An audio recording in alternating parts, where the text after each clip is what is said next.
Hello and welcome to the podcast. This is Ron's Amazing Stories. We have stories that should thrill you a little and chill you a little. It's amazing. What you'll hear are adventures sent in by you guys, classic stories from the pulp mags, and episodes from the golden age of radio.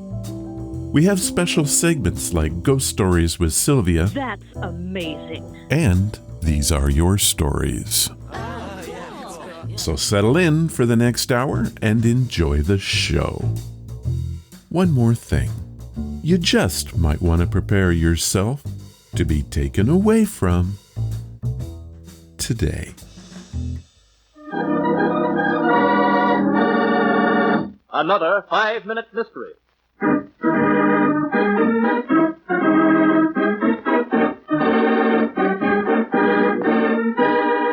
This 5-minute mystery is being brought to you by the word futile. Talking about these mysteries again. Yep. When people conclude that all is futile, then the result is crap. Hey, it is crap. Not bad. And perhaps there's hope. The strange country of Tibet, where ghostly ruins of an ancient temple rise forebodingly to the midnight sky. In a lonely native hut not far from the temple, a woman nervously paces the hard earthen floor. Her eyes speak terror. Suddenly... Mr. Benson. You are Mr. Benson. I came as quickly as I could, Mrs. Dorman. Your coolie directed me here from Lhasa. I had to send for you, Mr. Benson. I didn't know of another American except you anywhere in Tibet. But your husband, Professor Dorman. He's disappeared. I begged him not to go near the ruins. That temple is filled with ancient ghosts and murderous invaders. Murder? You mean Professor Dorman is... No. It's my sister, Hector.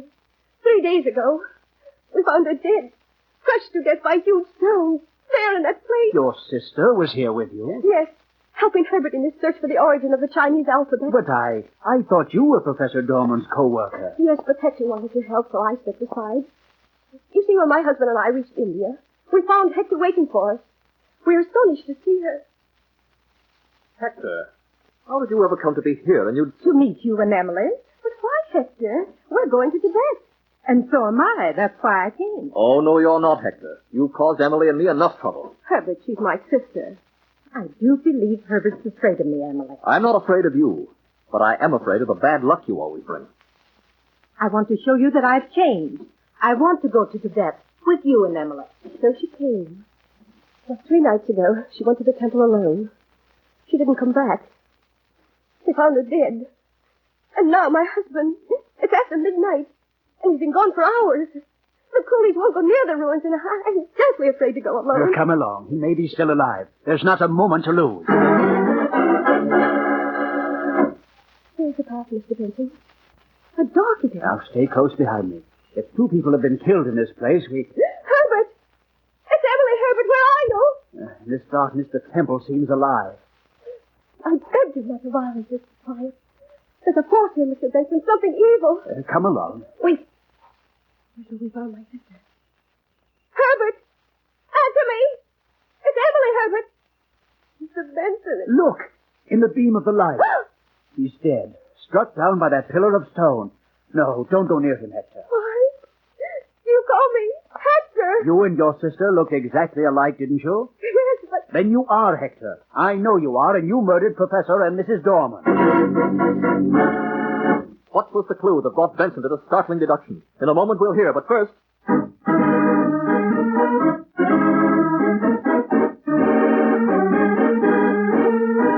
Okay, BG, that one was a bit creepy. I am not so sure. Let's ask the boys. It's creepy. That cuts it then. You're right, it was creepy. That's a first. We agree on something. Don't get used to it. I would like to say I saw nothing in that story that points to that accusation. In the end, does it really matter? No, it does not. And now, back to our 5-minute mystery. You plan to pose as Mrs. Dorman, to take his body back as proof of death, and live the rest of your life a wealthy woman. Now come along. I'm taking you to the American legation. You see, if you had been the real Mrs. Dorman, you wouldn't have said what you did. So it may interest you to know the Chinese language has no alphabet.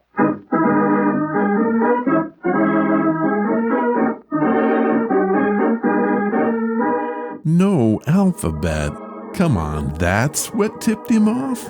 Wrong. These stories are getting too silly to accept. Perhaps I should write these mysteries. I can only imagine where that would lead. Let me guess, each story would be a testament to your greatness. Not true. It would be to your stupidity.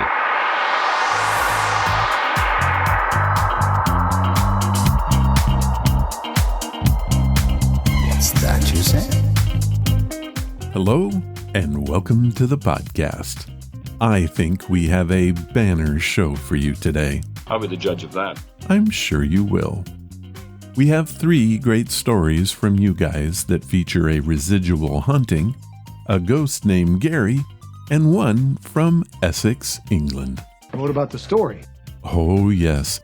It's a good one from the case files of Sherlock Holmes. Oh, that guy? One and the same. Then we will end the show with something I call the Tootsie Roll Incident. You don't say. I do say. Now let's get this started with this from Audible.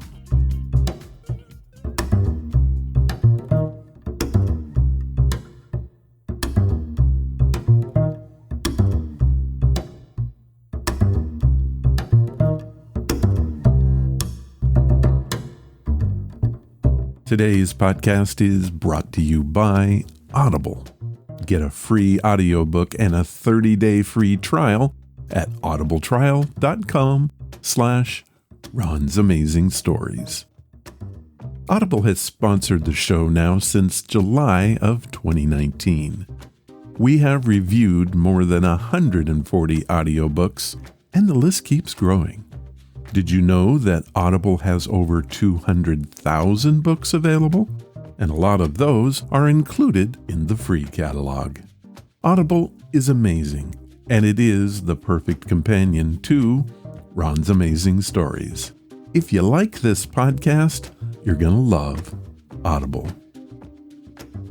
So what am I listening to? Have Spacesuit, Will Travel by Robert A. Heinlein, narrated by Mark Trutsky. Have Spacesuit Will Travel is a science fiction novel originally serialized in the magazine Fantasy and Science Fiction in 1958. It was then published in hardcover later that year. It was nominated for a Hugo Award in 1959 and won the Sequoia Children's Book Award in 1961. This is a charming book and a classic in its own right, and not for children only. Here is a clip from the beginning of the book. You see, I had this spacesuit. How it happened was this way. "Dad," I said, "I want to go to the moon." "Certainly," he answered, and looked back at his book. It was Jerome K. Jerome's 3 Men in a Boat, which he must know by heart. I said, "Dad, please, I'm serious." This time he closed the book on a finger and said gently, "I said it was all right. Go ahead." "Yes, but how?" "Eh?" He looked mildly surprised. "Why, that's your problem, Clifford." Dad was like that. The time I told him I wanted to buy a bicycle, he said, "Go right ahead," without even glancing up. So I had gone to the money basket in the dining room, intending to take enough for a bicycle. But there had been only $11.43 in it, so about 1,000 miles of mowed lawns later, I bought a bicycle. I hadn't said any more to Dad because if money wasn't in the basket, it wasn't anywhere. Dad didn't bother with banks, just the money basket and one next to it marked Uncle Sam, the contents of which he bundled up and mailed to the government once a year. This caused the Internal Revenue Service considerable headache, and once they sent a man to remonstrate with him. First the man demanded, then he pleaded. "But, Dr. Russell, we know your background. You've no excuse for not keeping proper records." But I do, Dad told him. Up here. He tapped his forehead. The law requires written records. Look again, Dad advised him. The law can't even require a man to read and write. More coffee? The man tried to get Dad to pay by check or money order. Dad read him the fine print on a dollar bill, the part about legal tender for all debts public and private. In a despairing effort to get something out of the trip, he asked Dad please not to fill in the space marked occupation with spy. Why not? What? Why, because you aren't, and it upsets people. Have you checked with the FBI? Eh? No. They probably wouldn't answer. But you've been very polite. I'll mark it unemployed spy. Okay? The taxman almost forgot his briefcase. Nothing fazed Dad. He meant what he said. He wouldn't argue, and he never gave in. So when he told me I could go to the moon, but the means were up to me, he meant just that. I could go tomorrow, provided I could wangle a billet in a spaceship. But he added meditatively, there must be a number of ways to get to the moon, son. Have Spacesuit Will Travel is delightfully fun. First prize in the Skyway Soap Slogan Contest was an all-expenses-paid trip to the moon. The consolation prize was an authentic spacesuit, and when scientifically-minded high schooler Kip Russell won it, he knew for certain that one day he would make a sojourn of his own to the stars. But that one day comes a lot sooner than he thinks when he tries the suit on in his backyard and then finds himself worlds away, a prisoner aboard a space pirate ship. The whole thing seems like a bad dream until he discovers that he's not the only prisoner on board.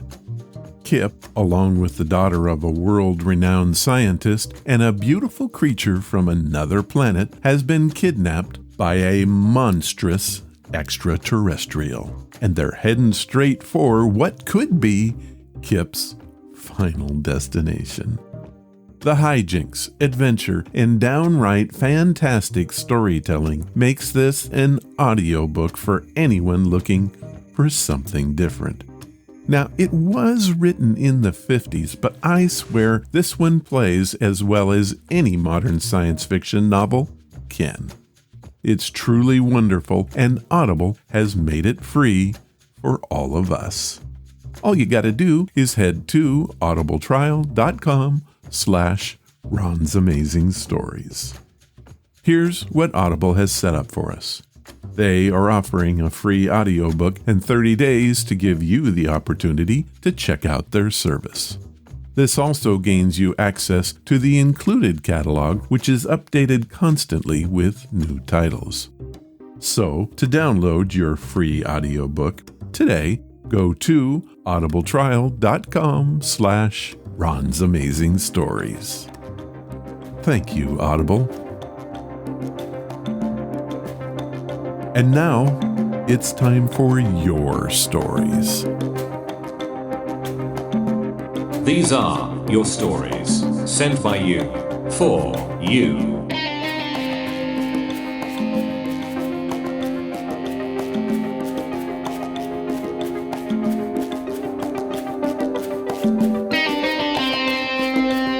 This story was posted on the website by Darren Mintz of Ontario, Canada. Darren has titled the story, Night Knockers. Back when I was doing my first year surgical residency, after a 16-hour strenuous shift, I was tired, and I was desperate for sleep. I went to the doctor's lounge, which was located next to a cardiac ICU, which was on the second floor of the building. The room was small with 2 barracks. Around 3 a.m., I heard knocking coming from the wall adjacent to my bed. The knocks were so loud that it disturbed my sleep. This happens for 3 consecutive nights. I couldn't tolerate it anymore, and I called security to see who was responsible. Upon hearing my problem, they were shocked and told me that the room next to mine was a medical ward which had been closed for almost 15 years due to a fire incident. They went on to say that many people were trapped there and perished in the fire. I went to check out the ward, and sure enough, it was locked down. I got permission, and with security in tow, we went into the ward. The place was a burned mess. I went to the wall that is shared with the doctor's lounge, and I found places where it looked as if someone had tried to pound their way out. Other than that, the place was empty. Now, I don't know what happened, but it could be said that what I heard were those desperate souls trapped in that ward attempting to escape. Many doctors who have slept in the lounge have had similar experiences.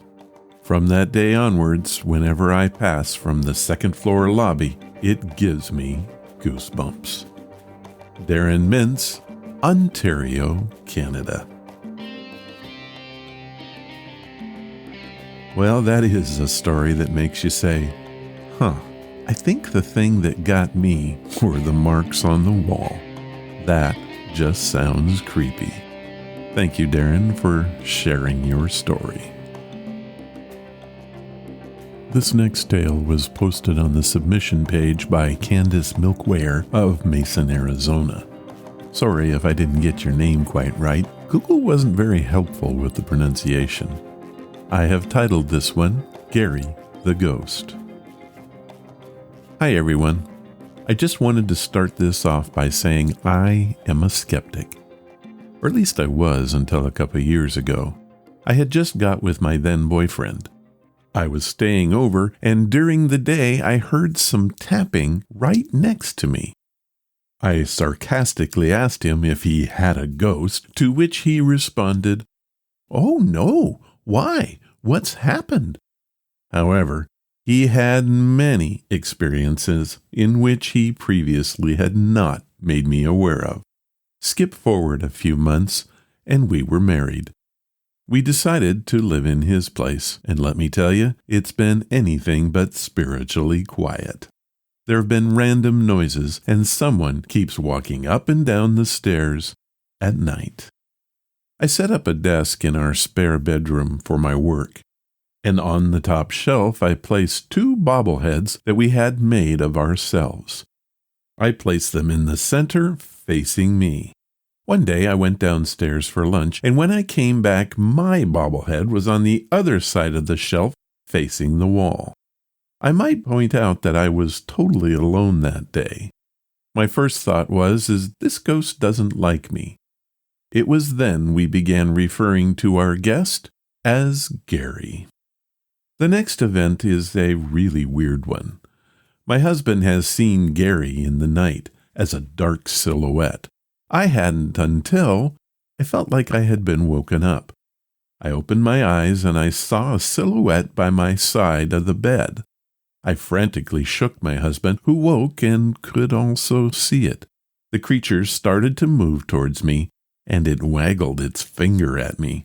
It wasn't clearly defined, but I'm pretty sure it was the middle finger.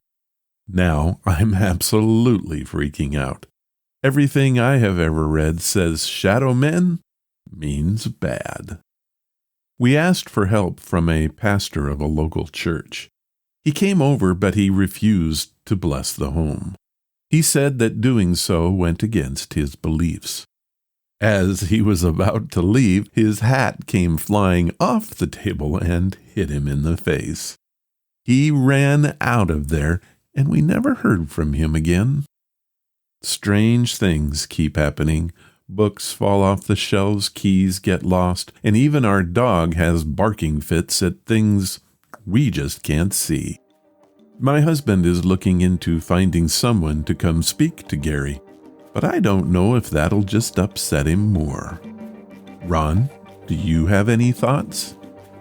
Candace Milkware, Mason, Arizona. Well, Candace, I'm in agreement with your husband. Finding someone to come talk to Gary makes a whole lot of sense. I've heard of things like this before, and they seem to just stop on their own. However, being proactive just might be best for you and Gary too. Thank you for sharing your story. Our last story comes from Joseph Branbury of Essex, England.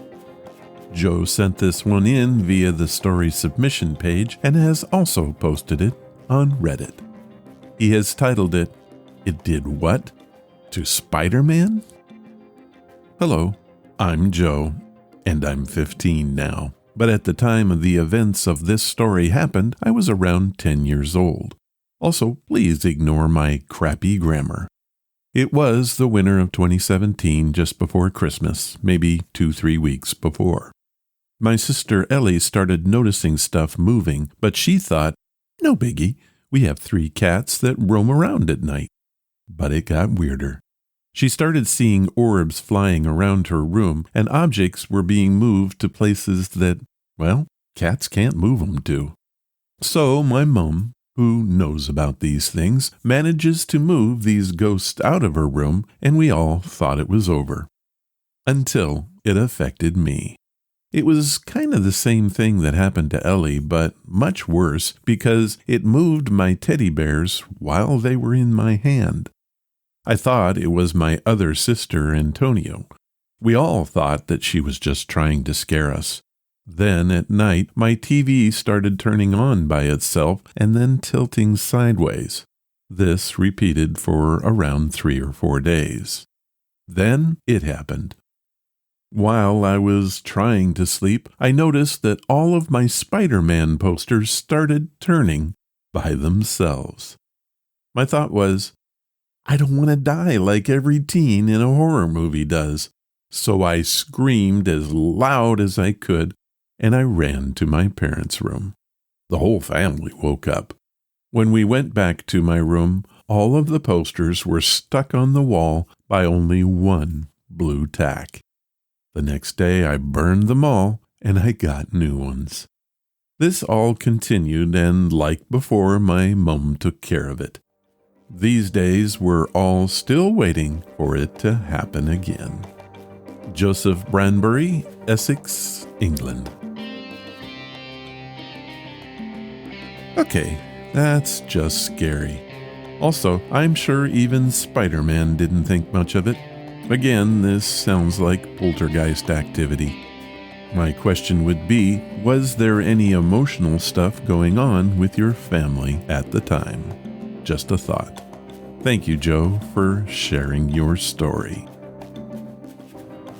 Well, that's it for this time. If you have a story that you would like to share, like Joseph did, head to the main website at ronsamazingstories.com, click on the story submission banner, leave your story, give it a title, and please tell me where you're from. I'll read it if I can.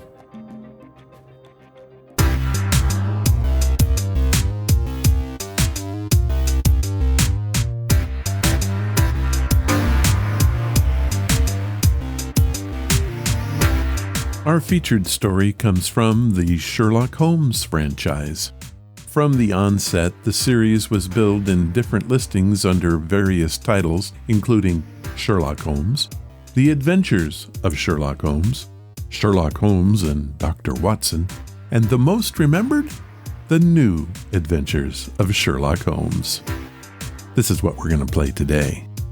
From 1939 until 1943, episodes were adapted or written by Edith Meiser. Meiser left the show after disagreements with the sponsor over the amount of violence in the program. From 1943 onward, most of the episodes were written by the team of Dennis Green and Anthony Bolger. Meiser returned to write for the show for its 7th season. And finally, Dennis Green returned for the last season. Our episode today comes from Season 5 of the series, and that means it was written by Dennis. Sherlock finds himself at odds with butter? Yes, butter. It is a story titled The Submarine Caves, and it first aired on March 4th, 1946. Petri Wine brings you Basil Rathbone and Nigel Bruce in the new Adventures of Sherlock Holmes.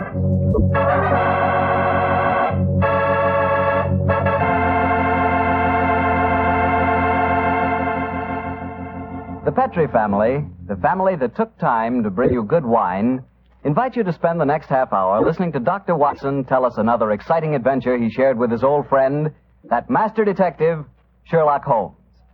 And I'd like to tell you about something you ought to share with your family before dinner. And that's Petrie California Sherry. Because Petrie Sherry can make that time before dinner a high spot in your day. That Petrie Sherry is a truly fine wine. Its color is a deep amber, rich and inviting. And the wine is wonderfully smooth and full-bodied. Flavor, a swell. Honestly, I mean it when I say the best beginning a good meal ever had is a glass of Petrie Sherry. Oh, and look, if some of your family like their sherry dry, not sweet, they'll really like Petrie Pale Dry Sherry. So to be sure you please everyone, don't buy one, buy two. Buy the regular Petrie Sherry and Petrie Pale Dry Sherry. And be sure you look for those letters P-E-T-R-I, because they spell the proudest name in the history of American wines, Petrie.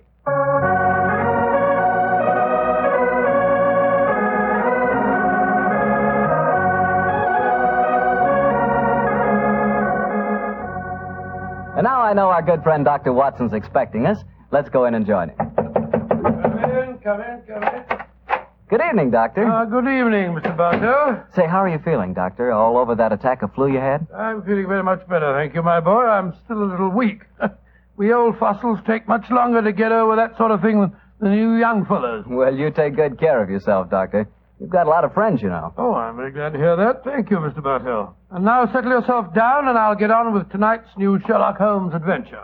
Where did it take place? You may not be familiar with the names of Jersey, Guernsey, Alderney, and Sark, but those are the four principal islands that make up the group known as the Channel Islands. Oh, yes, Doctor, I have heard of them. Somewhere in the English Channel, aren't they? Between the southern coast of England and the northern coast of France? That's quite right, my boy, though I very much doubt if you ever heard of the tiny island on which this story happened.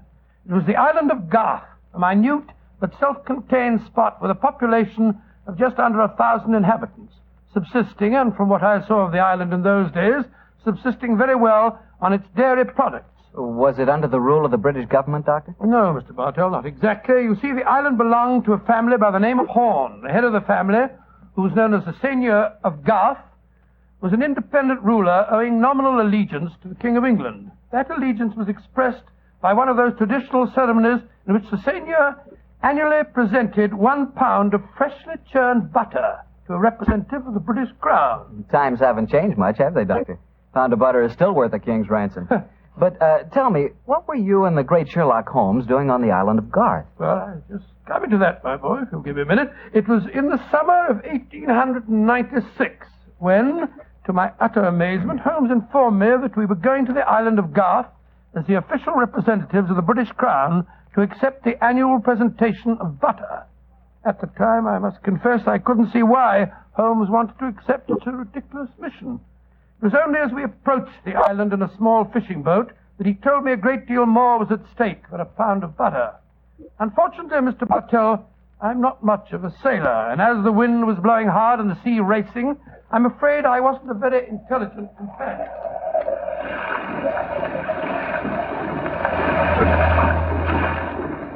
Cheer up, Watson. We'll soon be there. I hope so. I feel wretched, Holmes. I must say the whole trip seems utterly ridiculous to me. Plunging and bobbing about in a little boat in a raging torrent just because somebody wants to give somebody else a pound of butter. Dear old Watson, you don't really think our mission is so innocuous, do you? Then why are we going to the island of Garth? We're going to the island of Garth at the express wish of its present ruler, Martha Horn. Martha Horn? I never heard of her. She's an extremely spirited old lady, and the only woman who dared tell a certain resident of Windsor Castle that she looked devilishly dowdy for an empress. Great Scott, you mean that Watson, that Martha Horn's behests are not lightly disregarded. Obviously, she wishes to see me urgently. Also, my brother Mycroft put pressure on me. He reminded me that a visit to Garth might be closely allied to this emerald tie-pin I wear. Of course, you recall the origin of this pin. Well, naturally. That lady at Windsor Castle gave it to you after our little trouble last year over those stolen plans for the Bruce Partington submarine. Exactly, my dear fellow. But remember that the spy Oberstein had put those plans up for auction in all the naval centers of Europe.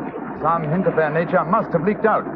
It's even possible that other powers may be able by now to duplicate the pride of our submarine fleet. And whoever controls the channel, Watson, controls England. Well, they're dropping anchor, and yet we're still a quarter of a mile out from the island. Why do you think they're doing that? Here comes the skipper. He'll tell us. Here is as close to the island as we may approach, monsieur. We have already sent signals. A smaller boat is putting out for you. It will be here in a little while. Thank you. A smaller boat? Good Lord. Holmes, you were hinting at the naval significance of the island of Garth. Yes, old chap, I was. Well, what good would it be as a port if even a small boat like this can only come within half a mile of it? For a surface vessel, no. But we were speaking of submarines. Garth, I learned from the encyclopedia, boasts a magnificent interior cavern accessible only through underwater channels. Great Scott, an ideal natural harbor and dry dock for a submarine fleet. Precisely. And on the control of the island of Garth, Watson, may well rest the fate of the British Isles. Now, old chap, perhaps you see why Mycroft was so anxious for us to collect a pound of butter.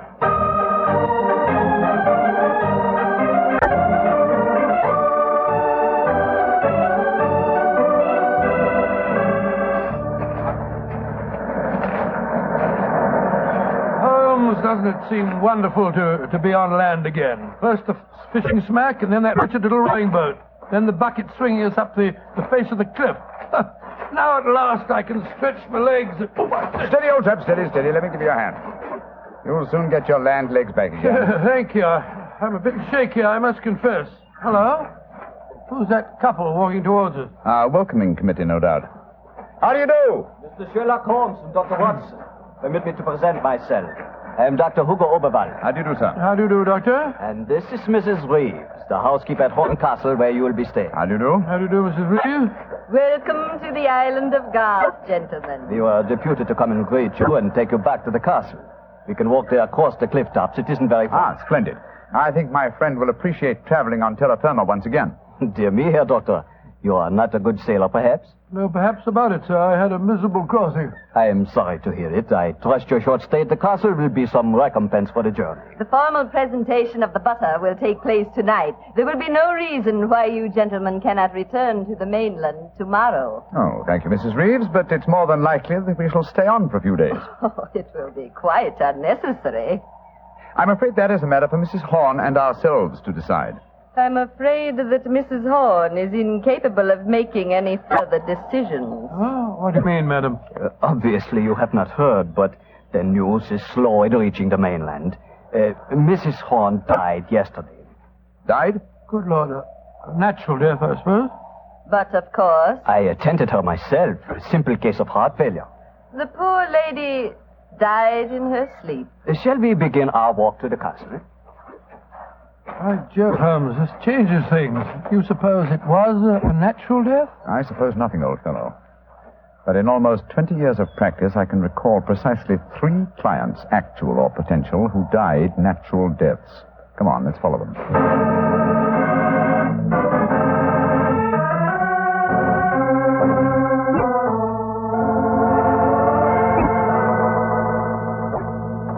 Mr. Sherlock Holmes, Dr. Watson, this is Mr. Christopher Horn, grandson of Mrs. Horn and the new ruler of Garth. How do you do? Hello. How do you do, sir? Very nice of you fellows to come over here. Too bad you had to arrive just as the poor old gal kicked the bucket, though. Allow me to offer my condolences on your grandmother's death, sir. Yes, yes, indeed, Mr. Horn. Thank you. It was a ghastly business. I found her, you know. Christopher. Frightful sight. There was an awful silly grin on the old dear's face, and... Don't you think it would be more to the point if you were to explain the ceremony in connection with tonight's presentation? Oh, you're right, Reevy. Reevy's a terrible tyrant, but she is efficient. Don't know what I'd do without her. Always ran everything for poor old Granny. Why, when the old girl was ill, she... Christopher, I gave you a schedule of the ceremonies this morning. What did you do with it? Dash it, Reevy, I don't know. Must have lost it. And I have my own copy in the study. I swear I don't know what I'd do without you. Excuse us a moment, gentlemen. I'll be back in a jiffy. Holmes, what in thunder's going on here? That boy's completely under the thumb of Mrs. Reeves. He was trying to tell us something, but that frightful woman kept changing the subject. He spoke of an awful, silly grin on the dead woman's face. Didn't that suggest something to you? By Jove, that's one of the characteristic symptoms of strychnine poisoning. Exactly, old fellow. And perhaps he was going on to mention the equally characteristic arching of the body. We've got to get Mr. Horn to ourselves for a little while, and you've got to examine the body of the dead woman. And it's going to be difficult. Is that a balcony outside the window? Yes, it is. Come along. Let's see what it leads to.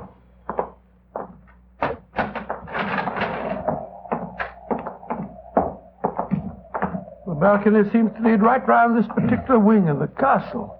Must have served as a lookout in the olden days. I wish the balcony were a little wider. It must be a sheer drop of a couple of 100 feet down to the rocks below. Yeah. Hello. These must be the windows of the room adjoining the one we just came out of. Let's go a little closer, shall we? We may be able to find out something. Can you see anything? Yes. They're in there. Mrs. Reeves and the boy. She's leaving the room. Now's our opportunity. I'll tap on the window. He's seen us. He's coming to open it. What are you two doing out there? Admiring the view? Yes, my boy. It's quite beautiful. Mr. Horn. Yes, Mr. Holmes. I was a great admirer of your grandmother. I was interested in what you were telling me of her death. She had a grin on her face, you said. Yes, it was awful. Her body was all hunched up like a croquet hoop. Really? Of course, Dr. Oberwald said it was perfectly all right, but I must say it seemed dashed odd to me. Yes, it was far from all right, I assure you. And you started to say something else. What was it? Let me see. You said, when she was ill... Oh, yes, that was a silly business. When she was ill, she thought she was in danger from poisoning, so she made Mrs. Reeves taste all her food and drink. Did she really? Where is your grandmother's body now? In the West Wing. The funeral's to be tomorrow morning. I see. Where did Mrs. Reeves go? I'm here on the balcony behind you, gentlemen, listening to your conversation with the greatest interest. Christopher, let me warn you. These men are the emissaries of the British government. They would stop at nothing to take the island over. These men are trying to influence you against me, against Reevy, who has looked after you ever since you were born, and who tries to protect you now that your grandmother has gone and you are alone. Yes, I know, Reevy, but after all... That is your pride as the head of the Horn family, the Seigneur of Garth. The Garth that I'm trying to save for you. This man is completely unscrupulous. He was about to accuse me of murder. Weren't you, Mr. Sherlock Holmes? The thought had occurred to me, Mrs. Reeves. Of course it had, because you wished to poison Christopher's mind against me. Well, Mr. Holmes, we have no police on the island of Garth. Our only law is the word of the Seigneur, and Christopher now holds that title. Seigneur, what do you say? Will you allow an Englishman to blind you by accusing me of being a murderess? Mr. Holmes, Dr. Watson, I shall meet you at the ceremony tonight. Beyond that, I don't care to speak to you again. Good day. A shame to spoil your plans, isn't it, Mr. Holmes? Well, upon the soul. Magnificent, Watson. Magnificent. A murderess who seeks to defeat me by accusing herself. Superb. It's a new game, my dear fellow, and one that must be played to a finish.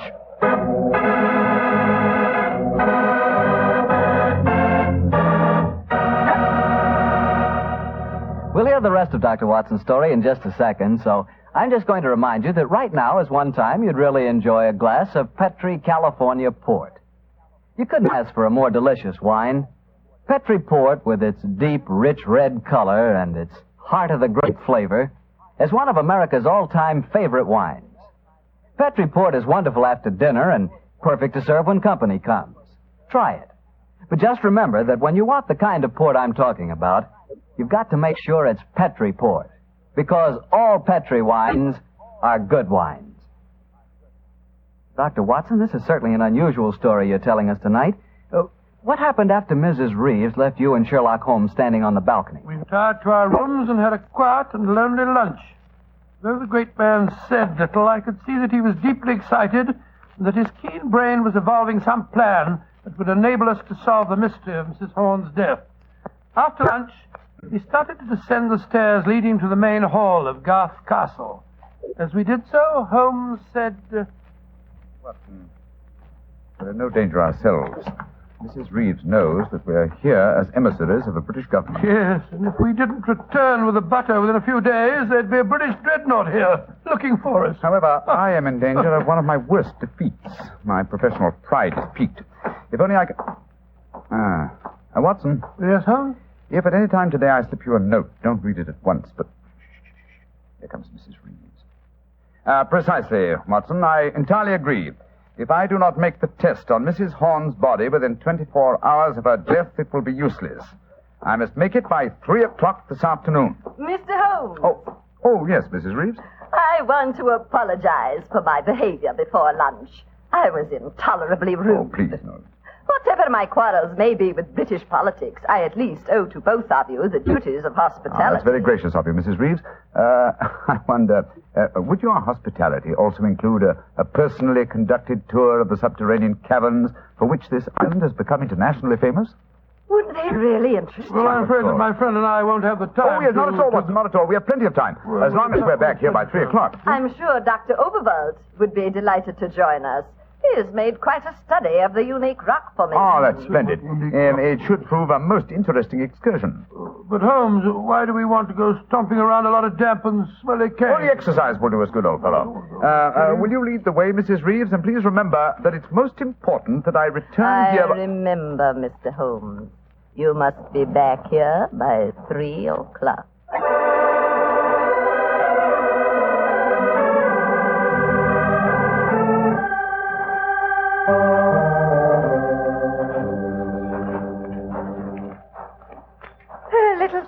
Mr. Holmes, and we shall reach the giant cavern.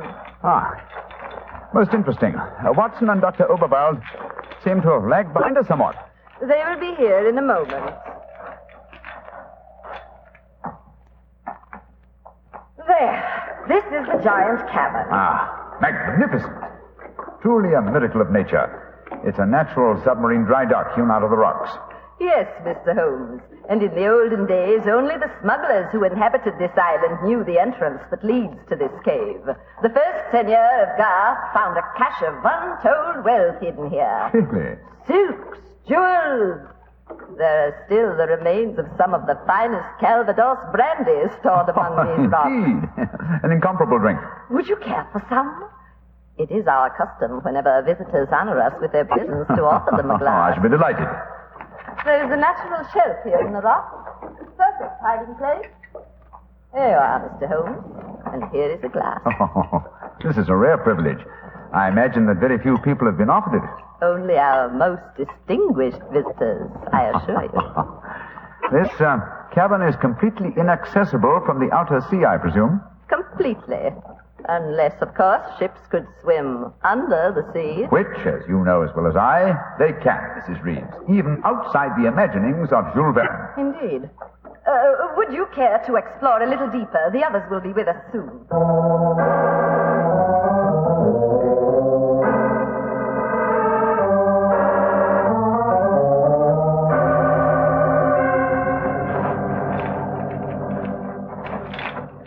Dr. Oberwald, the others seem to be some way ahead of us. Yes, they do, don't they, Doctor? Holmes? Holmes, where are you? Dear me, I'm afraid we cannot follow them. Huh? What do you mean? The next cavern is already cut off by the rising tide. Great Scott, you mean that they're cut off? I am afraid so. But do not worry here, Doctor. In a few hours, the tide will recede. They are in no danger. Just, shall I say, temporarily marooned.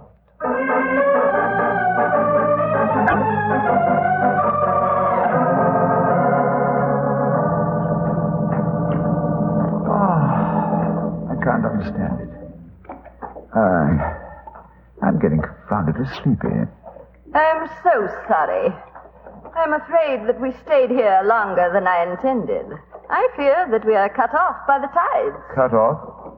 For the tides? We're in no danger. In a few hours, we should be able to return. But I'm afraid I cannot get you back at 3 o'clock, which was the time I promised. But it's vital. Absolutely vital that I can get back. I'm so sleepy.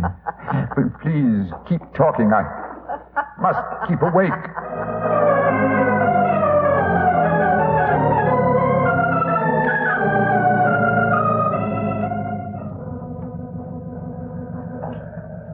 Dr. Oberl, I must get to Sherlock Holmes at once. I am sorry, Herr Doctor, but we are not able to control the forces of nature. We cannot force the water to recede. Your friend is in no danger. No, but he's got a most important test that he must make by 3 o'clock. I am afraid that will be impossible. I've got to do something. I should have come to these blasted caves in the first place. I don't know what on earth I ought to do. By Jove, that note that Holmes gave me. He told me to open it if... where did I put it? Ah, here it is. A note from Mr. Sherlock Holmes, eh? Vital that you make medical test. Great Scott, Dr. Overall, it's absolutely necessary for me to return to the castle at once. Indeed. A note from Mr. Sherlock Holmes, and now it is most important that you return to the castle. No, my fine English friend. I am afraid I cannot allow you to. I don't know how you propose to stop me, sir. You see this revolver? And do you see this stick? I warn you, Herr Doctor. Oh, no, you don't. I'm sorry you can't hear me, Dr. Overville, but when Sherlock Holmes gives me orders, I carry them out.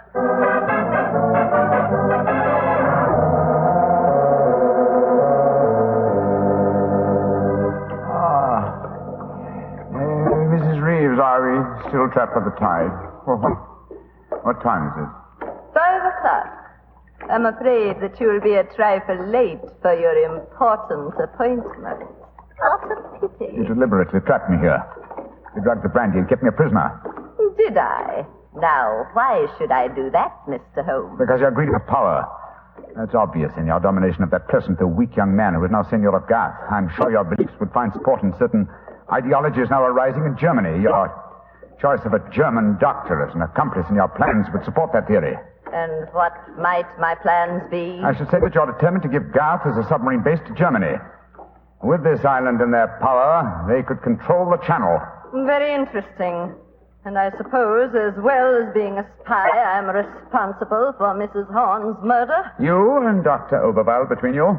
She was too strong for you. You had to get her out of the way. You probably made subtle attempts on her life at first, the origin of which you did not realize, but which caused her eventually to send for me. My arrival forced your hand, and so you and Dr. Oberwald resorted to the quite unsubtle expedient of poisoning her.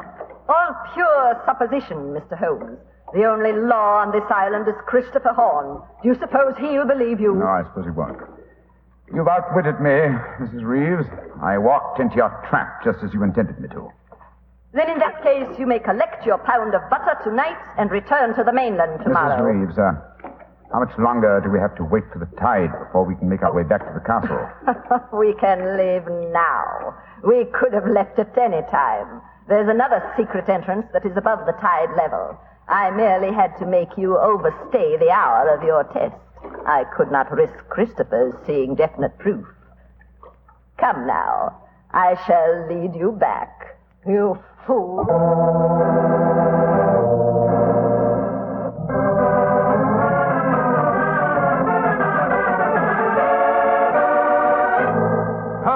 Holmes, where have you been all this time? Mind that, Watson. Did you open the note? Yes. Followed my instructions? Yes, it was, as you suspected. Thank heaven, old chap. Then now we can hoist her with our own petard. Here she comes. I'm glad to see, gentlemen, that you have assembled here in the seigneur's room. The ceremony of presenting the butter traditionally takes place here. As soon as Christopher arrives, we will explain our customs in this matter.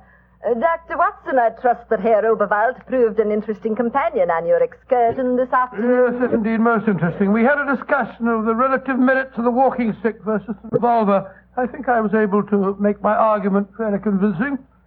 Where is Dr. Oberwald now? I imagine he's lying down. He had all the symptoms of impending headache when I saw him last. Why are you smiling, Mr. Holmes? What's been going on? I'm afraid, Mrs. Reeves, that your plans have misfired rather badly. As soon as Mr. Horn arrives, I expect you will be under arrest for murder and high treason. Christopher would never believe you. Wouldn't I? Mrs. Reeves, you poisoned my grandmother. Christopher, what lies have these men been telling you? You're the one that's been telling me lies. I believed you when you said you'd been tasting the old lady's food. But when Dr. Watson showed me the results of his test this afternoon, it was as clear as daylight. But the test could prove nothing after 24 hours had passed. You said so yourself, Mr. Holmes. A deliberate lie, Mrs. Reeves. I'm afraid that I invented that mythical 24-hour test. I knew that as soon as I mentioned it, you would attempt to prevent my carrying it out. So I was delighted when you fell into my trap. You thought that you were shanghaiing me, whereas in reality I was shanghaiing you. My job is to prove your guilt to the senor. With your dominant presence away from the household, it was easy for Dr. Watson to make his test. You devil. You knew all the time. Of course I did. But I had to deceive you. I'm glad my performance was sufficiently convincing. By the way, Mrs. Reeves, the drugged brandy was dreadfully clumsy. You didn't drink it home? Why, of course I didn't. But it was very unflattering to me that Mrs. Reeves thought I might. Mrs. Reeves, you realize what this means, don't you? I'm going to ask these gentlemen to take you and Dr. Oberwald back to the mainland with them tomorrow. And stand trial in a British court? Never! I was born on the island of Garth. I have lived here all my life, and I shall die! What are you up to? Stop her! She's going out on the balcony. One day, Garth will belong to Germany. One day, the whole world will belong to Germany. Goodbye, you meddling fool! Goodbye! Great Scott, she's gone. It must be a couple of 100 feet to the rocks below. What a dreadful thing. I still can't believe she was a murderess and a traitor. Now, it's shocking. A shabby finish to a shabby business. Mr. Horn, I suggest that we make sure Dr. Oberwald does not escape justice, and that we then perform the ritual presentation of the butter. Yes, Mr. Holmes. The island of Garth will still pay tribute to England, and I think it always will.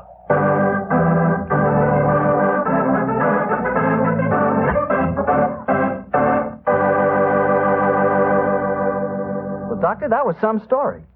So Germany didn't get the island of Garth after all. No, Mr. Bartell. In fact, in after years, the island proved to be an invaluable submarine base for England. Say, what about the pound of butter? Did Holmes get it? Oh, yes. But why are you so interested in the butter? Are you kidding? In our house, butter is our second most favorite topic of conversation. Your second most favorite? Well, what's your favorite topic of conversation? Remember, you asked me. Petri wine. Oh, as if I didn't know. Doctor, that Petri wine is something to really talk about. You know, the Petri family has been making wine for generations. Why, the art of making fine wine is their heritage, handed down from father to son, from father to son. Believe me, when it comes to turning luscious, sun-ripened California grapes into fragrant, delicious wine, the Petri family really knows how. And they're proud of their wine, too. That's why the name Petri on a bottle of wine really means something. It's the personal assurance of the Petri family that every drop of that wine is good wine. It ought to be, because Petri took time to bring you good wine.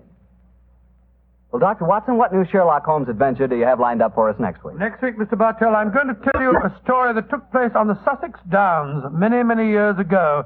It concerns a young girl, a painter in watercolors, and a very wise old lady. I call it The Adventure of the Living Doll.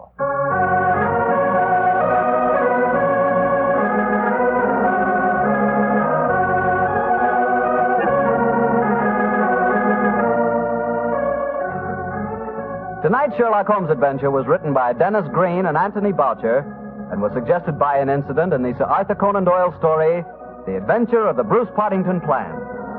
Music is by Dean Fosler. Mr. Rathbone appears through the courtesy of Metro-Goldwyn-Mayer, and Mr. Bruce through the courtesy of Universal Pictures, where they are now starring in the Sherlock Holmes series.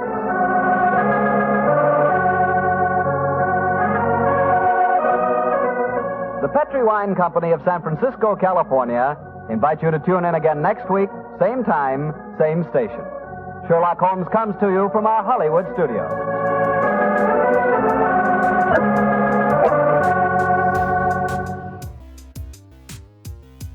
Well, I'm glad they got that whole butter thing worked out. It was a greasy situation. Sherlock Holmes did things a bit differently when it came to advertising. The show's announcer acted as spokesman for the current sponsor and made the product actually part of the production. Grove's Promo Quinine sponsored the show for the first 3 seasons. Petri Wine was the sponsor for the 4th and 5th season. Kreml Hair Tonic came in for its 6th, and Trimont Clothing Company for the 7th and 8th. Petri Wine returned as the sponsor for the 9th and final season.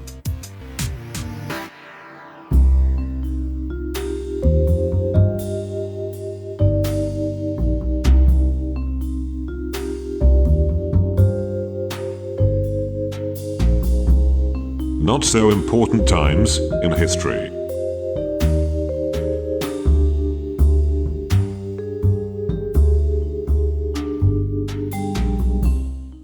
In this segment, we take a look at historical events that may otherwise go unnoticed. We look at history with a fish-eyed lens, giving a perspective that should provide no insight to anyone or any time. But it is historical, or hysterical, as the case may be. Join us now for this event in history. In 1950, during the Korean War, some U.S. Marines ran out of mortar rounds. So they used a radio to ask for more ammo. But when making their request, the soldiers used the code name for mortar shells, which at the time was Tootsie Rolls. The person on the other end of the radio took it quite literally, and when the airdrop arrived, it was filled with actual Tootsie Rolls. A veteran who was there said he survived for 2 weeks on Tootsie Rolls. Afterward, the soldiers started referring to themselves as the Tootsie Roll Marines. According to some reports, the soldiers put some of the airdrop candy to good use. The incident happened in December, and the temperatures were freezing. At the time, 15,000 U.S. troops were fighting off 120,000 men. The soldiers realized that the candies would freeze solid in the cold, but could be turned into a kind of putty by warming them up. So they used the candies to patch holes in hoses and other equipment. Now the good news is, eventually the Marines punched a hole through the enemy lines and made it back to safety. You know, what you are tomorrow depends on what you eat today. So, Mother, be sure the big and little Indians at your house always eat a good breakfast. And tell me, what could be better for breakfast than Post Toasties? Post Toasties, you know, are the heap good cornflakes. The best thing that's happened to corn since the Indians discovered it. But all of the talking in the world couldn't tell you how downright delicious Post Toasties are. You have to taste those crackling, crisp flakes. Yes, you have to taste that sweet kernel corn flavor toasted.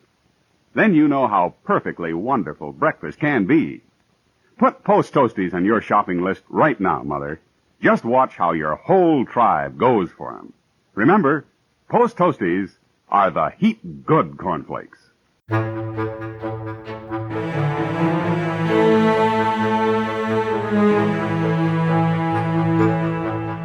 That was episode number 549, and Darren Mintz, Candace Milkware, and Joseph Bradbury all gave us some pretty amazing stories. Thank you, guys. If you want to follow the podcast or the blog, head to ronsamazingstories.com. There you will find any of the links I mentioned and how to contact us. Do you want to help the show? The best thing you can do is to tell your friends all about it, and please leave reviews or feedback wherever you listen. Clicking that follow or like button makes us grow. Thank you for listening, and I hope you come again to find out what are Ron's Amazing Stories.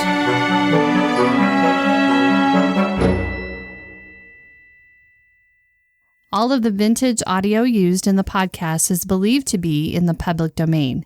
Ron's Amazing Stories does not own the rights to any of the old-time radio used here. If you hold the rights to any of the shows played, please contact us immediately at ronsamazingstories.com.